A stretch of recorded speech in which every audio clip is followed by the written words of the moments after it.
For a number of years, the student government here at AU has faced a number of challenges and criticisms, both external and internal.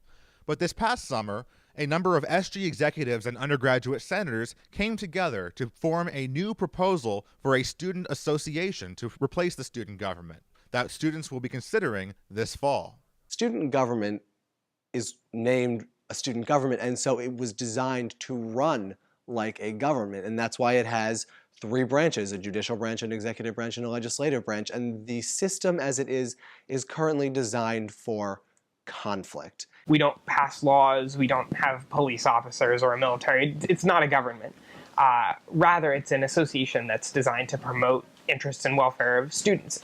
The student government is currently structured like the federal government, with judicial, legislative, and executive branches.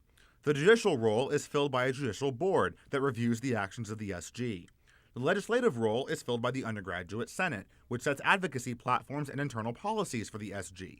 And in the executive branch, the president, vice president, comptroller, and secretary are co-equal executives that deal with issues pertaining to advocacy, programming, finance, and communications, respectively.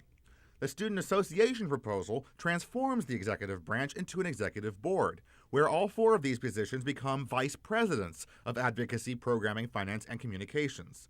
The president then becomes a fifth officer, fulfilling a clearer chief executive role. The undergraduate senate and judicial board are replaced by a board of representatives, refocused to serve a clearer advisory role in the association. And between these two boards is an executive committee represented by members from both of these boards. The key difference, though, is that it's easier for someone to get involved. We're trying to break out of this groupthink that we've gotten stuck into.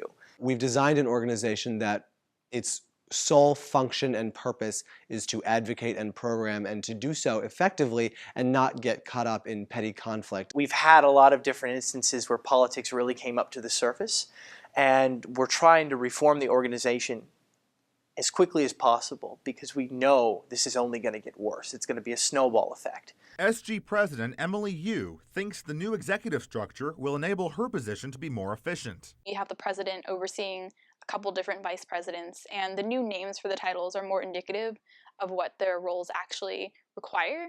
I really like the structure of it. I think it makes a lot of sense. It kind of follows the structure that the university administration has. The committee behind this proposal is now working to put it before the student body in November. There'll be a special election, and that'll be the only thing on the ballot, and students will vote it up or down. By doing this reform, it provides us a great opportunity to reach out, get 600 to 1,000 signatures to get on the ballot, get people's input, and let them know we're actually changing and we're serious about this. Even if the student body approves this new student association constitution this fall, the student government will still have much more work to do as they seek to clarify and implement this new structure for the student government.